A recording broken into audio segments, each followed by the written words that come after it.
just going to wait another minute or two for some folks to come in.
Good morning, everybody. My name is Billy Clark. I'm a member of the North Carolina Board of Transportation representing Division 13, which is Asheville and the surrounding counties.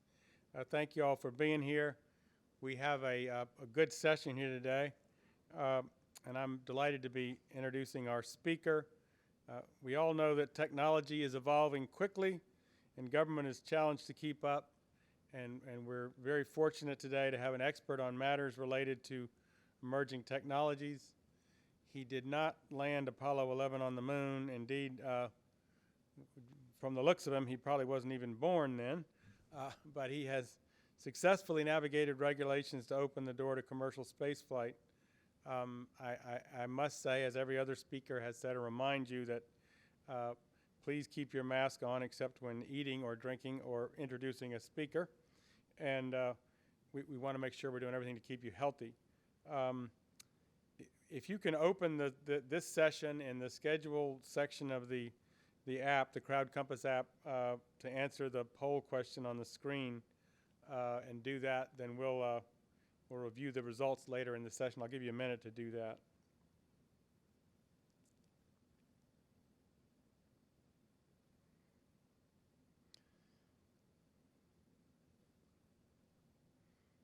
I think the question's supposed to be on the screen, but for some reason it's not. But anyway, if you can find it, please go ahead and answer it. And again, we'll look at those results later on. We're honored to have with us today Paul Steimers. Paul is a partner in the public policy and law practice of the K&L Gates law firm in Washington, D.C. as policy counsel to several major commercial spaceflight companies and the leading industry association for commercial spaceflight.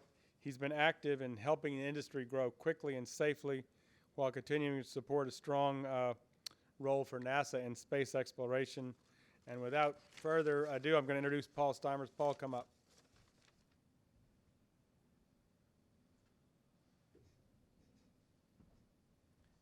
Thank you very much, and thank you all for having me. It's kind of like church. Everybody's in the back. You can all come on up if you like, but appreciate your taking the time to be here with me, and let me talk with you about something that I think is one of the most exciting things happening in transportation today.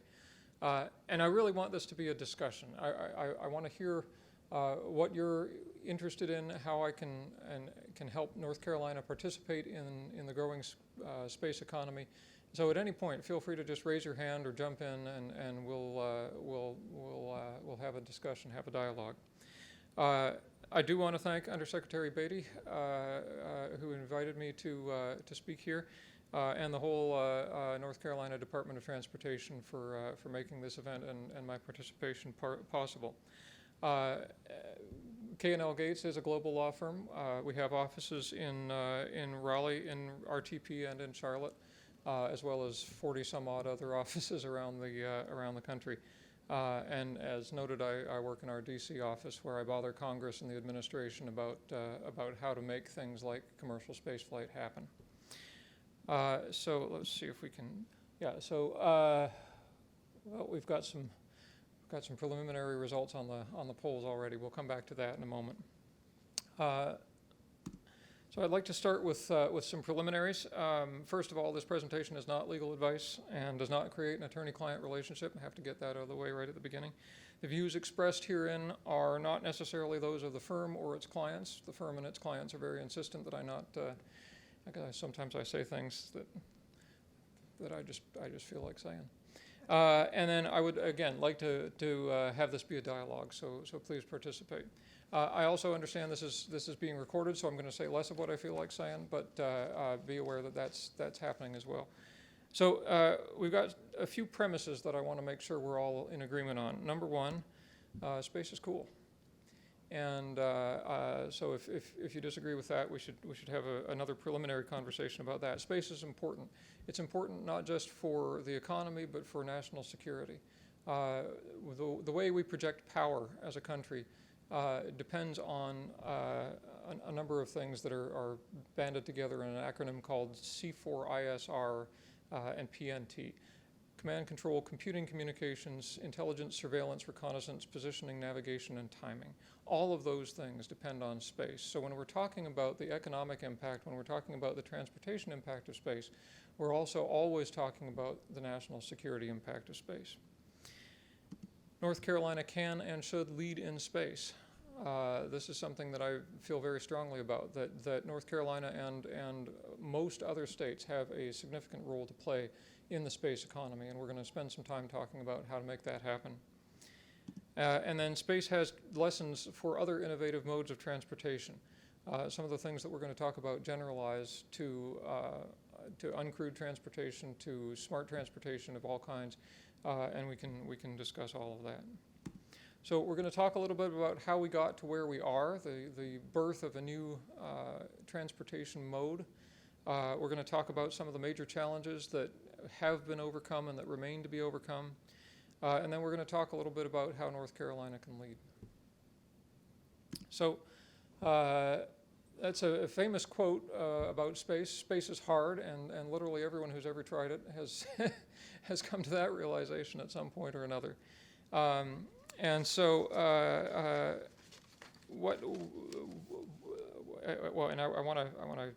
guess we've got the poll questions coming up in here.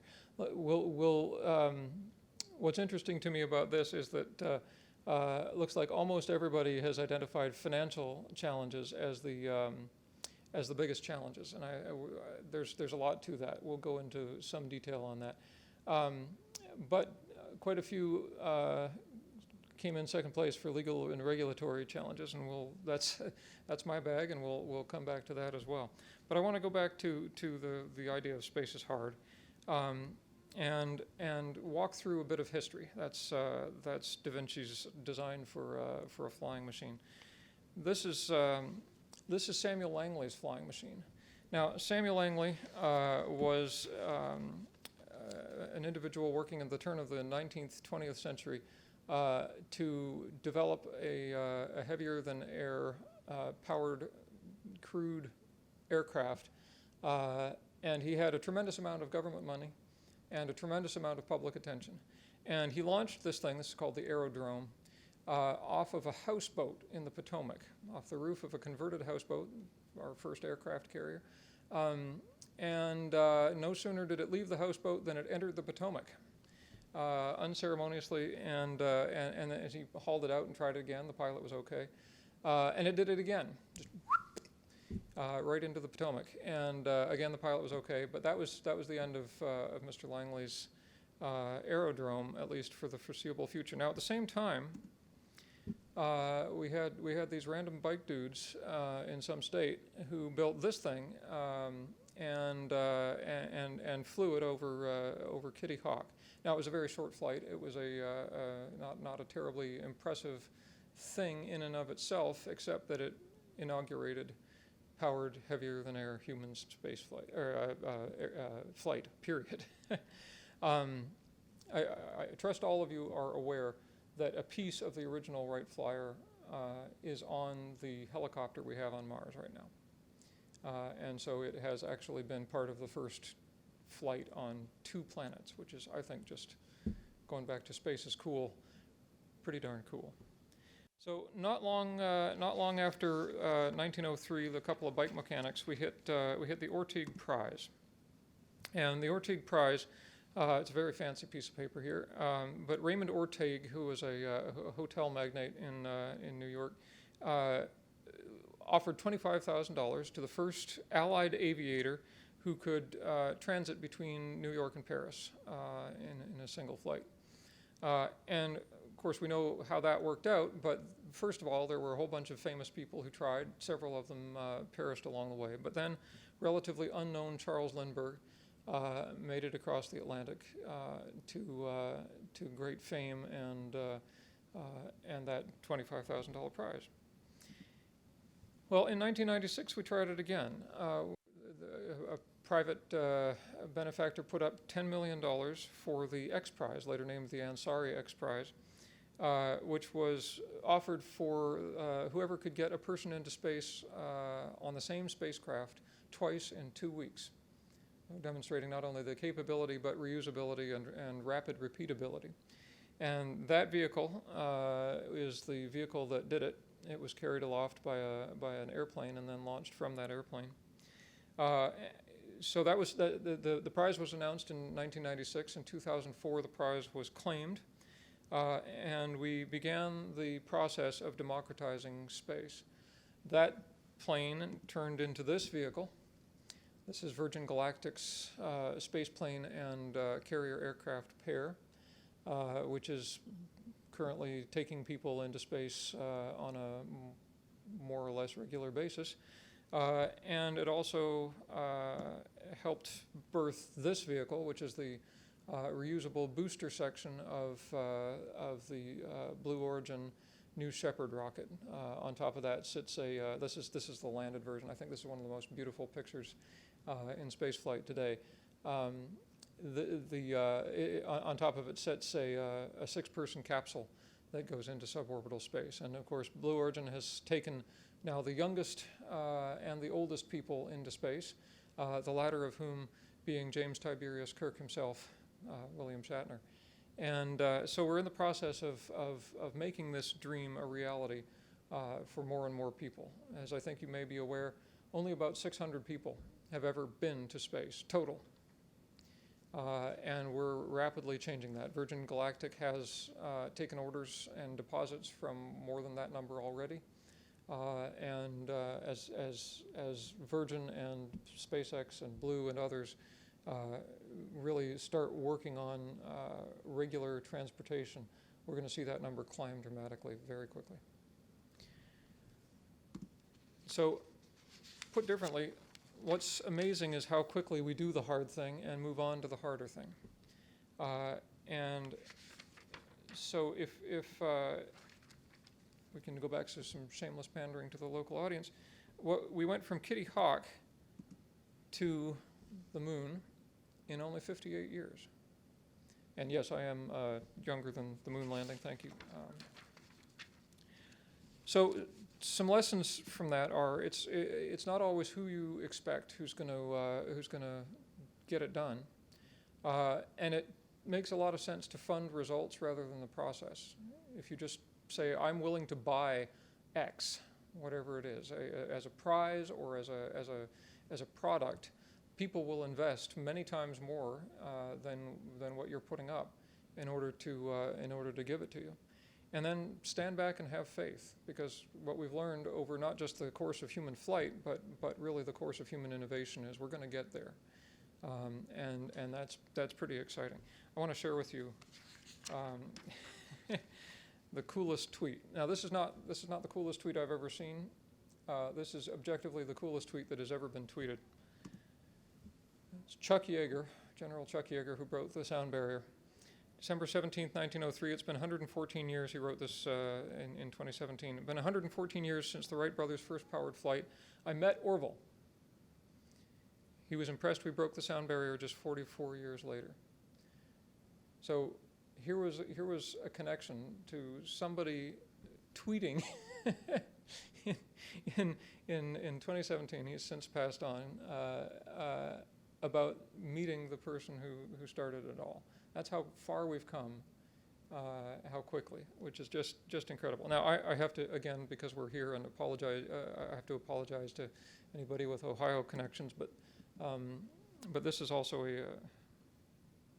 No, it's not letting me do it. Hold on.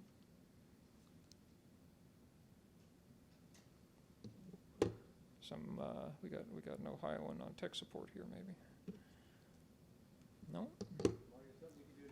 We gotta hang up in the slides here, folks. Excuse me.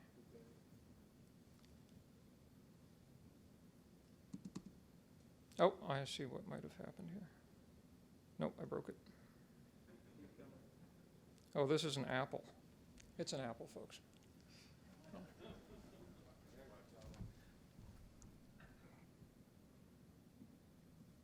I somehow got into the text. There we go. That what we're looking for? Yeah, perfect.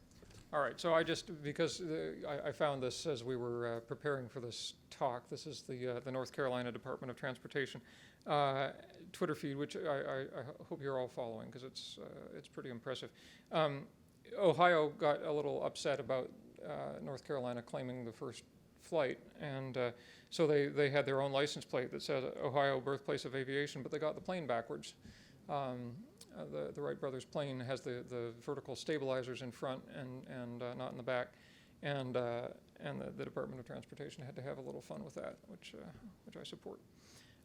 So let's talk about financial challenges. So the answer to any question starting why don't they is almost always money. Robert Heinlein. And it's the leading national space programs have always had a national security component, as I mentioned at the beginning. The Apollo program, of course, was a great power competition with the Soviet Union. The space shuttle was great for building the International Space Station, but it was also great for putting up really impressive spy satellites and really impressive military communication satellites and who knows what else. And it was also really good for maintaining the industrial base for ammonium perchlorate, which is what you put in solid rocket motors, which is what you put in intercontinental ballistic missiles, which is what you put in holes in North Dakota. And if you want something to sit around indefinitely until you light it off and blow up half the world, you want it to have a nice, solid, stable rocket underneath it rather than a liquid rocket. And so that's what the space shuttle used for that reason. We're building the space launch system right now. It's got more of those solid rocket boosters. So what that means is that we're able to do the space program in part because it is providing that national security subsidy almost, and vice versa. And that makes things easier for a civilian space program, but it also means that when you're looking at a private sector space program, it complicates the economics somewhat, because either the Defense Department and the military establishment has to be convinced to buy the private sector stuff, or the private sector has to make its way on its own and find an economic case independent of the national security case. So it's a challenging situation, one that we're working on addressing. So a little bit more ancient wisdom. If you want to be a millionaire, goes the advice, start with $1 billion and launch a new airline. Now, that was Richard Branson. It's every bit as true in space. Space is a tremendously capital-intensive business, and you have to be very, very patient about it.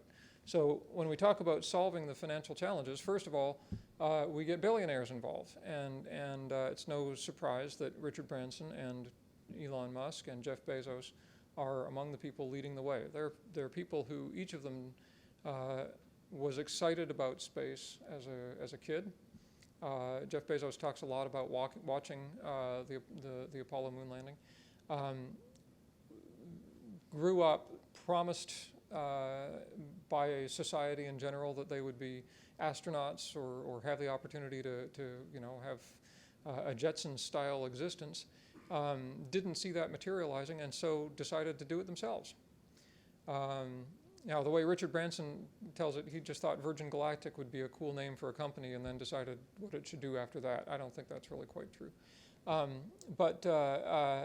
So you've got people who are both able to put in a tremendous amount of capital, and people who, and this is the important part, are willing to be patient about it. Blue Origin, Jeff Bezos' company, has been around about 20 years. Most of that time it was very quiet, but he's been working on this for a very long time.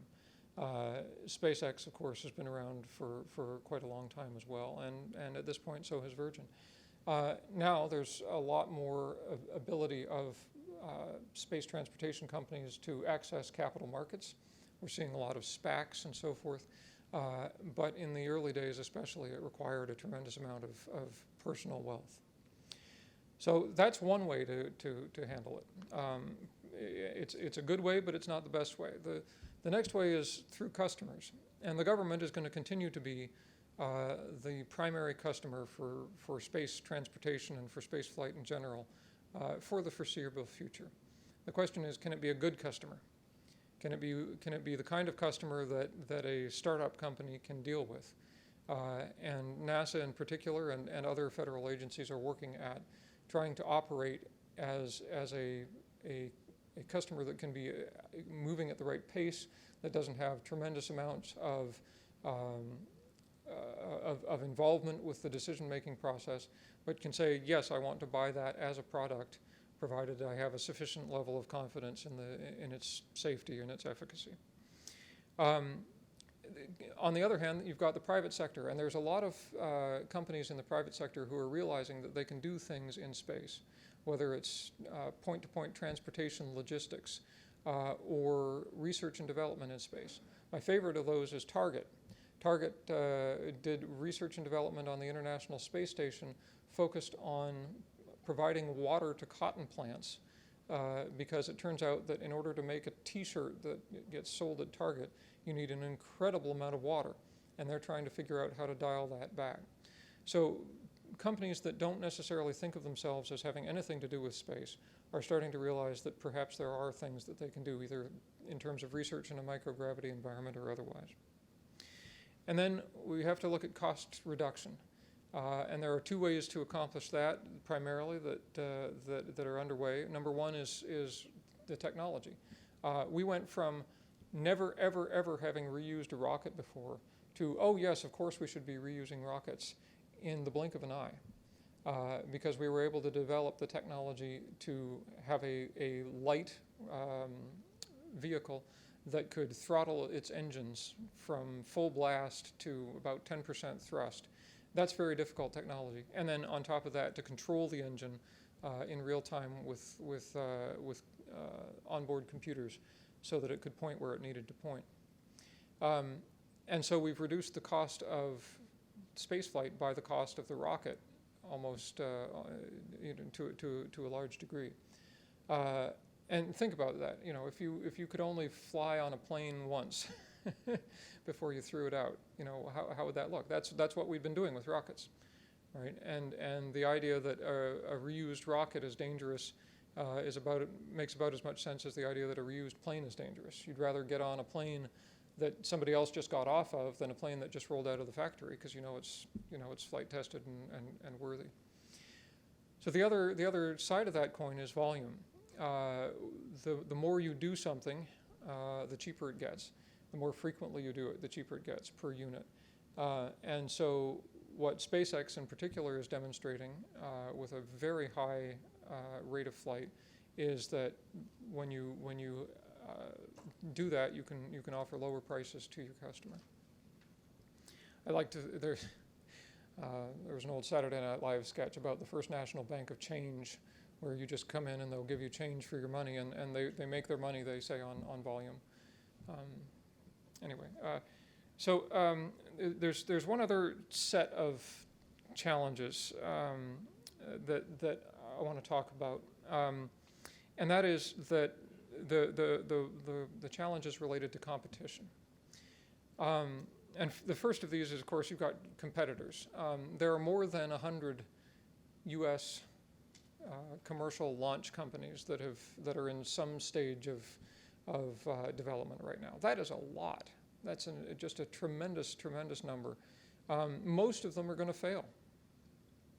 Most of them there's just probably not a market right now for more than about a half dozen of these companies. The thing is, we have no idea which ones they're going to be. And they're all fighting over different markets: small satellite launch to low Earth orbit, launch to geosynchronous orbit, launch beyond orbit, and suborbital launches of the kind that Blue and Virgin are doing right now. And so we know that about 90 of those companies or more are just going to go out of business. And that's a very hard thing for people to wrap their heads around. It's unfortunate for the people involved, certainly, but that's how a new technology develops. That's how a new market and a new mode of transportation develops. Is these folks have all sorts of great ideas, and then we test them out, and we see what works from a technology perspective. We see what works from a market perspective. The interesting thing from a public policy perspective is that all of that money that's being put at risk there, and all of that time and effort, that's all private. And so I would argue, should resist the temptation to step in and do something about that and let it work out. Let people take those financial risks. There's another level of competition, and that's foreign competition. And a lot of the companies outside the United States are relying in some part on support from their governments, whether that's direct subsidies or other kinds of assistance. We have some of that in the United States, but it's way behind what, say, the French or the Chinese will do to support their own companies, and that makes it very difficult for our own companies to compete internationally. And then, of course, there's competition against actual governments, and China and India are two countries that are doing a lot of that. China has made offers to potential spaceflight customers that, hey, we'll just put you up for free just so you don't launch on a U.S. provider. And there are some strings that come with that, of course. So we need to be aware of that. We need to be concerned about that, and we spend a lot of time talking with the federal government about ways we can deal with that. But there's another kind of competition that we need to be aware of, and that's the U.S. government competing against our own private sector. And certainly when the space shuttle was operating, it was very hard for any kind of U.S. launch company to compete with the space shuttle. And the space shuttle, as a launcher, crowded out a whole generation worth of private space companies. There's a lot of other ways that the U.S. government competes with its own private sector, and we work to prevent that from happening. So I want to talk about regulatory challenges. And this is where some of you identified other challenges. It's, again, where I spend a lot of my time. And there are a few different ways that this plays out. First of all, sometimes there's just no law, and that's a very weird position to be in. For example, I was approached, I think it was in about 2012, 2013, by a group of people who said, look, we're going to go mine asteroids. I said, well, okay. I said, no, you understand that rare earth minerals are rare because they sink to the bottom of toward the center of the earth. They're heavy. And so the only places that we can get to them on Earth are where asteroids struck. And so we want to go out to the asteroids and get them out there, where an asteroid smaller than this building will have a street value of low to mid single-digit trillions of dollars. I said, okay, well, now you've got my attention. And he said, now, when we go and do our investor pitch for this company, the investors, many of them signed on and backed the company, but the ones that didn't said, it's not that we don't think you can actually accomplish this, because the people involved in this company were people who had actually landed rovers on Mars. They knew how to do the actual technology of it. They said, we're just not sure that when you go do it, you'll be able to keep what you get. And so they came to me and they said, Paul, what we want is a law that says that, yes, actually, when you go and get resources out in the cosmos somewhere, you'll get to keep them. And so that's what we did. We put together language that said that. We got it into a bill in 2015, and there was a broader commercial spaceflight bill. And it says that if an American entity goes anywhere in the universe and obtains resources, you can't plant a flag and claim it. You have to actually pick up rocks or what have you. If you obtain those resources, they're yours as far as the United States government is concerned. You have a property right in those resources. We believe that's the most sweeping recognition of property rights in human history, other than some medieval king pointing and saying, that's mine. And so that then gave this company and any other company the ability to go out and say, okay, now we have a piece of legislation that says that, yeah, we can go do this. So it wasn't a matter of not being permitted or being permitted. It was a matter of the law hadn't spoken to it yet. And in any emerging technology area, there's going to be some of that. Now, there's going to be some pushback as well. There's a member of Congress who's very fond of talking about the red flag laws in the automobile era. There was one. The name comes from the idea that these were laws where the first horseless carriages had to be preceded by somebody carrying a red flag 60 feet ahead or so, so that any livestock wouldn't be startled and scared off. Now, the people who were promoting this, of course, were the teamsters, the people driving the carriages. There was a bill considered, fortunately not passed in Pennsylvania at the time, that said that an automobile had to be disassembled, taken apart and hidden behind bushes anytime livestock passed by, so as not to scare the animals, and then reassembled. So there's always a pushback, maybe a little harder than is necessary against some kinds of new and emerging industries. And the bottom line there is that legislation and regulation is written by incumbents for incumbents, and often a new technology can only hope to be ignored for a while, rather than to be actually noticed by the incumbents and stepped on. And part of our goal is to help prevent that from happening. So Then there are some more serious questions, some more legitimate questions, I'd say. For example, protecting the public and protecting participants in the activity.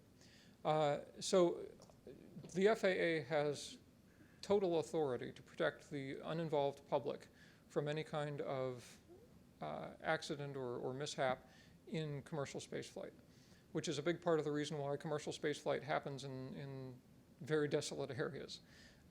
You drive to El Paso, or you fly to El Paso, and then you drive 90 minutes east, and then you drive a little bit north before you get to one particular rocket pad. There was just an incident at the Mojave Air and Spaceport yesterday. It was an engine test that didn't go as planned, but nobody was hurt because nobody was around, and we take very, very significant precautions there. The reason we launch off the East Coast is because we get to launch over water as we go east and pick up the rotational energy that the Earth provides. And even so, if some fisherman shows up in the in the exclusionary zone, we have to scrub the launch until he's gone.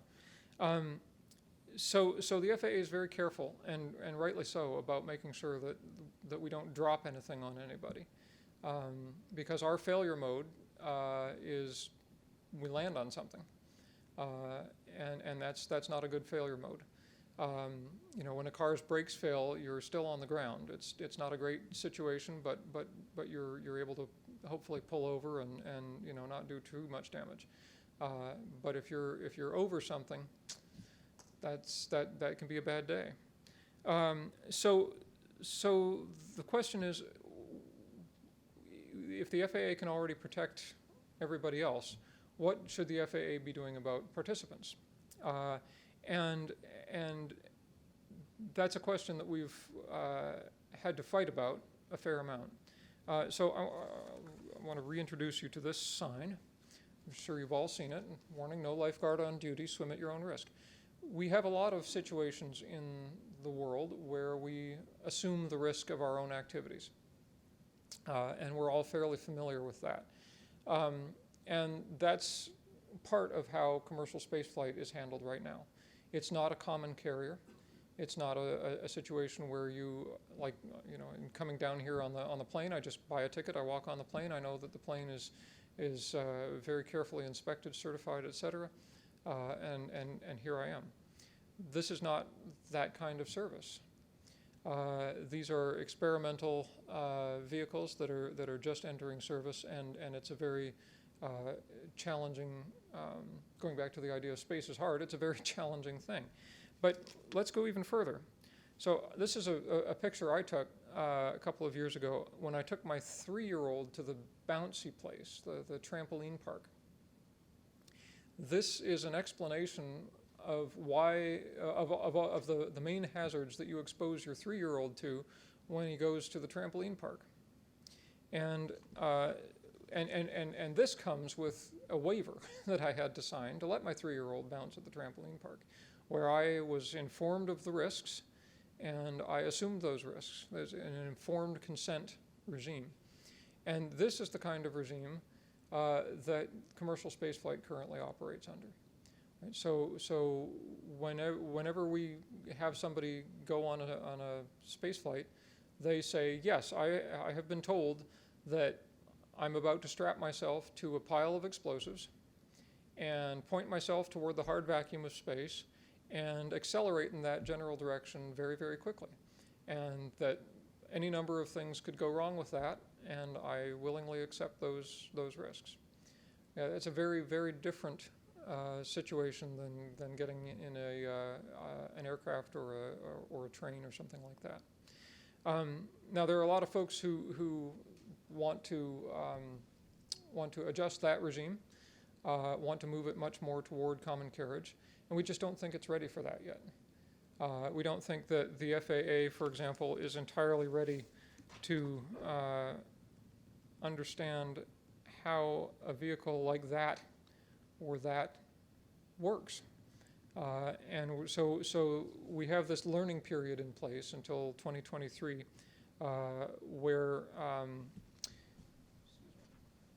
the FAA is learning. and industry is learning alongside the FAA about how to do that. So there's another set of hurdles. This is, once you're allowed to do it, then there's a question of, okay, what does it take? This is a member of Congress standing beside 5 years worth of the Federal Register. These are all the regulations that happened in 5 years across the US government at the time. And there's some of it off camera, but you can see it's quite a lot. And indeed, we had one company that we worked with had to submit their application for a permitted flight to the FAA on paper, and she printed it out, and it was almost as tall as she was. I know she wasn't very tall, but still, that's a lot of paper. So part of what we need to do is streamline the process and move from a situation where the FAA was looking at every single launch as a unique event to, okay, now let's start doing them in batches. Let's start having a process for, okay, this is the same kind of launch as we did last week. Let's not start from square one. And the FAA is working on that. They just revised the process, and they've devoted a lot of resources to trying to streamline it. So let's talk a little bit about how North Carolina can lead. So there's a few ways that you can participate in space. One is launch, and being on the East Coast helps. Now being south helps, which is why we launch from Florida, because you get more boost from your launch the closer you are to the equator. So Georgia's got a little effort to put a spaceport in Camden. Jacksonville has a spaceport, but of course our main work is in Cape Canaveral, further south. There have been some efforts to put a spaceport in North Carolina. I don't know that they're currently working on them, but that would be one way to go. But think about the gold rush for a second. The people that made the most money in the gold rush were the people who were selling materials to the people doing the gold rush. And so that's an opportunity for this state in a lot of respects, because you've got a lot of opportunities for manufacturing services and research and development here. And in particular, science in and for space, and science in space for people back on the ground is a really important aspect, and one that the Triangle is already leading on. So among North Carolina's assets are a skilled workforce of 45,000 engineers, the fourth largest population of active and reserve military, the North Carolina Advanced Manufacturing Alliance, the Next Generation Air Transportation Center, the fact that you're number one in the United States for industry-sponsored research, 53 universities and colleges, 4 international airports, 2 deep-water seaports, and this is really important, up to 25% lower cost of doing business here than in other states. And that's the makings of a tremendous base for space activity of all kinds. Let's look at New Mexico for a second. So New Mexico did a number of things to help become a leader in commercial spaceflight. One of the most interesting things to me, boring to most everybody else, is that they put in some liability protections at the state level. They said if you come to New Mexico, there will be a relatively secure legal environment for you. Now, obviously, if you're going to be negligent, grossly or willfully negligent, or a bad actor, you're not going to be protected. But otherwise, we're going to make sure you're squared away. They put together something called the soft landing, which soft landing is a program where if you want to start a business in New Mexico or come to New Mexico with your space business, they'll give you space, they'll give you almost an accelerator environment to work in. They're also doing a lot of workforce development through Central New Mexico Community College and a sort of Space Valley consortium that they've developed there. And then finally, they've built the Spaceport America, which was that's their infrastructure play to attract actual launch there. Now, Virgin Galactic and others are basing their launches out of there. So when you put all of those things together, it's a pretty compelling package. And I just offer that as a set of ideas for how you could do something similar here. So finally, I want to flag, if you want to read about the development of commercial spaceflight over the last decade or so, you can't do better than the Space Barons. It's the story of Jeff Bezos and Elon Musk and Richard Branson, and how they did it. And it's a phenomenal read. I'm not getting anything from Chris, the author, to say it, but it's just you'll be done with it in about a weekend, and I heartily recommend it. So we've got a little while for Q&A and just a discussion. I'd love to hear what's on your mind and just chat with you for a bit. Thank you. If anybody has questions, thank you so much. If anybody has questions, please bring there are microphones down there. And so if you have a question, please speak into the microphone, or Marty Holman back there can pass them out.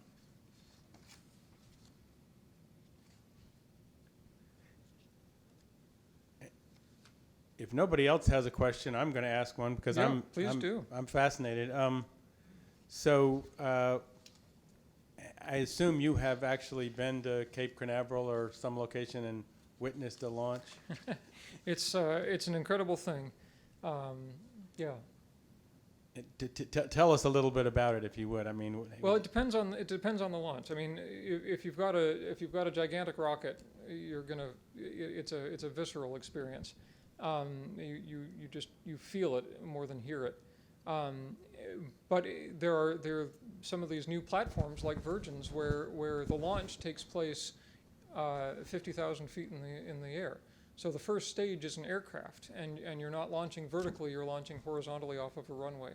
So there, you're just watching a plane take off, a very strange-looking, very very fascinating plane, and then it flies off almost as far as a 747 could fly, if it needs to, and then launches from there. It can launch over the water. It can launch in a number of places, and then if it happens to be somewhere you can see, you see it. You don't even really hear it very much. So there's a variety of different experiences. The coolest thing, remember when Elon launched his car to Mars? Everybody remember that? Yeah. So when that happened, we were actually hosting the entire commercial spaceflight industry in our office in D.C. for a board meeting of the association. And we had to obviously stop the meeting, and we put on the big screens in our boardroom the live stream. And nobody had any idea whether this was going to work. It's the first time they'd flown the Falcon Heavy rocket. And if you remember, that thing has two huge boosters on either side. And so they do the launch, and they get the car in its the fairings opened up and so forth, and the boosters come screaming back down, the pair of them, and land on the landing pads next to the launch pad. And there's these sonic booms as they come back, and these loud booms, and then they just land on this tail of flame simultaneously on two pads. And you better believe that entire boardroom went just nuts. I mean, and these are people who are, competing with SpaceX. They're getting,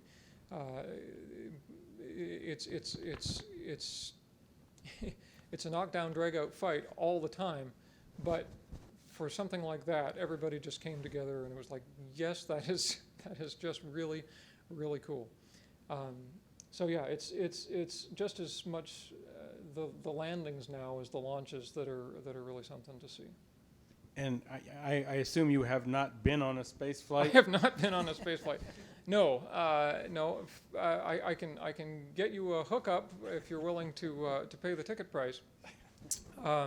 But I do not have the several $100,000 rather, that it takes. And if I did, my wife wouldn't let me spend it on that. I don't think. That's interesting. Thanks. Anybody else have questions? Because if not, I'm going to keep asking them because I have about 6. You mentioned investment opportunities. You mentioned launch. You didn't say anything About landings? about landing. Is there anything special about the runway, the craft, that kind of thing? Yeah. So the question is, I mentioned something about launch. Is there anything special about landings? So landings are a lot easier. You don't need as much support for your landing pad as you do for your launch pad, because the vehicle is much lighter. It's coming. There's much less force involved. The interesting thing is, generally what we're looking for at this point in terms of landings is we're starting to think about point-to-point transportation, and it's going to be a while before that happens. But the idea that we can go from one place to another, either with people or with cargo, is increasingly interesting. Actually, just yesterday, the Air Force announced a $100 million contract for developing point-to-point cargo transportation capabilities with SpaceX. So then it becomes a question of, okay, when does that make sense? Where does it make sense to put those from a logistics perspective? And how do we do that? Yeah. Now, so for the space shuttle required a massive runway because it was basically a flying brick, and it came down at incredibly high speeds. Was very massive and needed a long runway just to stop. But our current vehicles are much less challenging to deal with. Well, an airport might work. There's an increasing challenge in terms of sharing the airspace. And right now, when we do a launch, we close the airspace, excuse me, in an area around the launch, and because FAA is still operating in an environment where the technology isn't where it could be, shall we say, those boxes that we have to close off airspace in are much larger and last for much longer than they really need to. And so we're working to update that technology, working with FAA to have the space side of FAA talk to the vastly larger air side of FAA more effectively and efficiently, so that we can better coexist as users of the National Airspace System. Any other questions? Yes, sir. Let him bring you the microphone right there.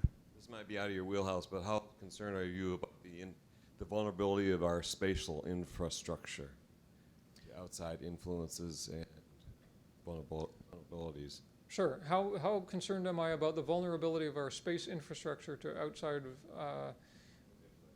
outside manipulation?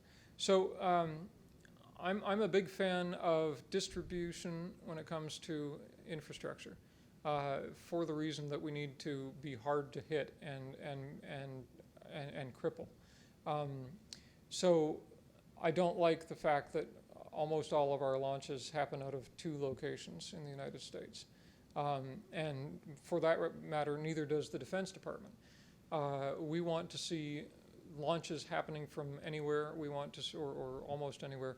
We want to see mobile launch and flexible launch and responsive launch. DARPA, the Defense Advanced Research Projects Agency, has been funding an effort to be able to launch within 1 day of an identified need.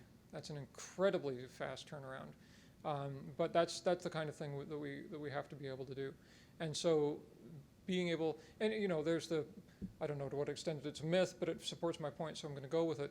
The idea that the federal highway system was designed so that every so often you'd have essentially a runway's worth of straight highway. That's the kind of distribution that we need for our space capability. But there's another aspect to that, and that's our infrastructure in space.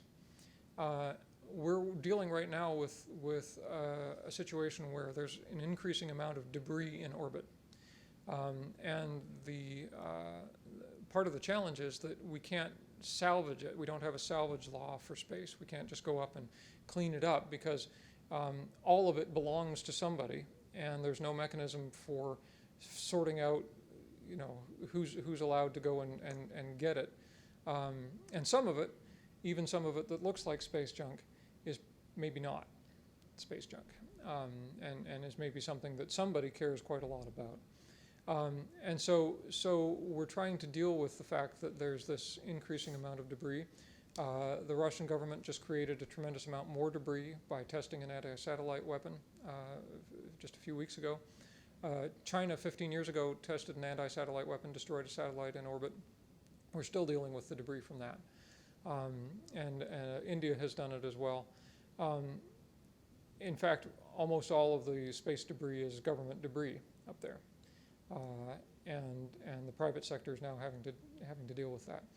We're also having to deal with the fact that Russia, China, and others are practicing taking out or interfering with our satellites, both our government satellites and private sector satellites.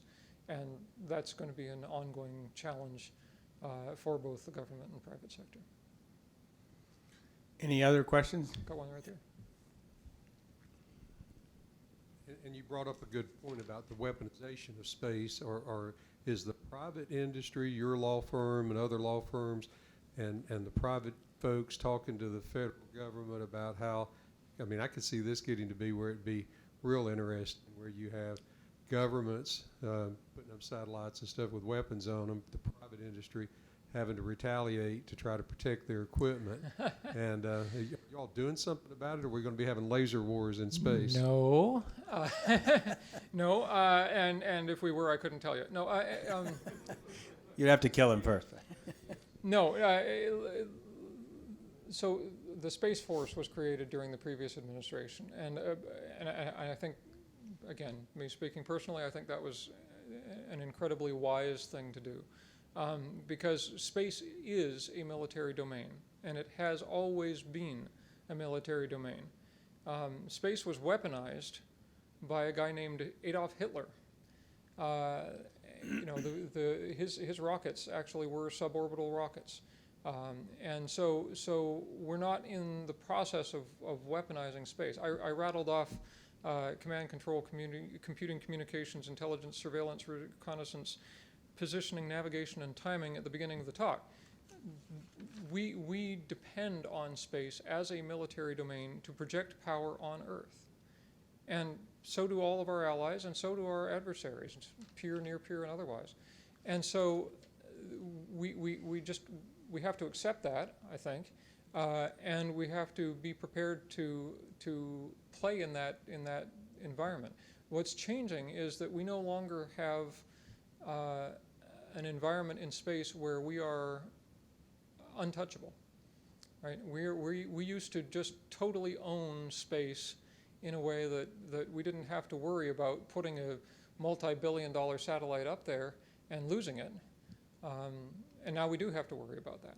So, but what the Space Force does is the Space Force is going to be both running those assets and protecting those assets. And in the process of protecting those assets, it also has an opportunity to guarantee sort of the lanes of commerce in space as well, much like our Navy did beginning with the Barbary pirates. And so I think we have a real opportunity to create and enforce norms of behavior in space that are much more friendly in a general sense than otherwise might be the case, from a position of strength. And I'll just add, NASA is doing a lot to lead the way on this through a group of agreements called the Artemis Accords. So Artemis is our mission back to the moon. And the Artemis Accords are bilateral agreements with all of our partners in that endeavor about how we're going to act in the course of the Artemis mission. Things like, and they're just fundamental principles like transparency and mutual aid and due regard for others' activities. Those agreements are part of our work to build the norms that of behavior that we'd like to see in a space environment where there are a lot of players. Appreciate the question. Anyone else have questions? If not, I'm going to ask one more. So I was very interested in your discussion about developing and having enacted the law regarding the mining of rare earth minerals and asteroids. Are there efforts, or are there other efforts internationally to develop laws or regulations governing space activities, particularly with regard to collecting debris? And I was going to ask you about that, but you've talked about it, so that was good. Yeah. So there are a lot of efforts underway. Some of them are at the national level. Japan, Luxembourg, which is a big space investor, and some other nations have either passed or made progress on laws like the one I described. And then there's discussions internationally that are underway as well. On the topic of debris mitigation, there are companies that are already developing the technology to go do this, to go pick up the garbage. Right now, the way we handle it, by the way, is we have extremely powerful radars that track each of the pieces that anything larger than about that side, we track, and then we just have to move out of the way as it zips on by. I'm sure many of you have seen Gravity. My astronaut friends tell me that's the most realistic view of spaceflight they've ever seen. But that was all about having just this debris field come by. And you know, at low Earth orbit, you're moving at 17,500 miles an hour. That's like Mach 22 or so. Many times faster than a speeding bullet. And so a bolt, even a paint chip, can be a really big problem for you at that speed. And so right now all we're doing is tracking it because that's all we can do, but that's going to change and going to need to change very soon. I'm going to ask one more question unless somebody else wants to. Paul, this has been just a wonderful presentation, very interesting. What advice do you have for somebody here who might be working on emerging technology and working with government regulators? So thank you, and here's the sales pitch. First of all is not lost.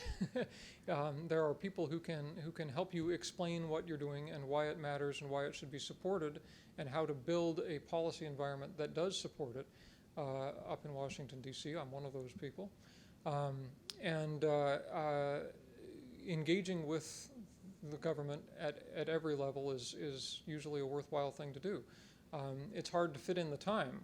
The time is the most scarce resource that any emerging technology company has. So finding ways to do that efficiently and effectively is important. And I certainly welcome a conversation with anyone who'd like to learn more about that. Well, there's no more questions. I'll give Paul Steimers a big hand today for this presentation. Thank you, and thank you all for listening, and happy to follow up individually with anybody who'd like. Take care, everyone. So thank you all for coming here. I think everybody knows where lunch is. That's your next event, and please take time to visit our exhibitors. This will be your last time to visit with them today. But anyway, thanks again for coming, and appreciate everybody's participation.